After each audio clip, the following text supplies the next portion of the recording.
السلام علیکم ورحمۃ اللہ وبرکاتہ۔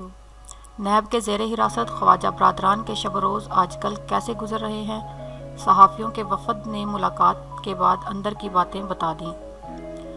سابق وزیر صحت پنجاب خواجہ سلمان رفیق نے نیب حوالات میں آپ بیتی لکھنا شروع کر دی۔ صحافیوں کے وفد نے ان سے جب حوالات سے متعلق صورتحال پوچھی تو سلمان رفیق نے بتایا کہ وہ یہاں مطمئن اور کوئی تنگی نہیں۔ نیب افسروں کا رویہ میرے ساتھ بہتر ہے۔ سیالی باز زیب تنگ کیے سابق صوبائی وزیر صحت گدے پر بیٹھ کر آپ بیتی لکھنے میں مصروف تھے۔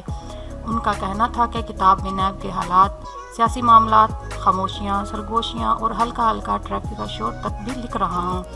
روزنامہ دنیا کے مطابق سابق وفاقی وزیر ریلوے سعد رفیق کا گزشتہ صبح گھر سے ناشتہ نہ پہنچ سکا، جس پر انہوں نے ڈیوٹی پر مامور آفیسر سے پنجابی میں کہا کہ پلیوں ہی ناشتہ کرا دو۔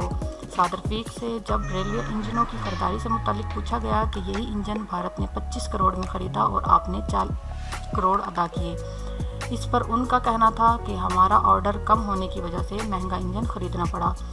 واضح رہے کہ ضمانت منسوخ ہونے پر خواجہ برادران کو گرفتار کر لیا گیا تھا۔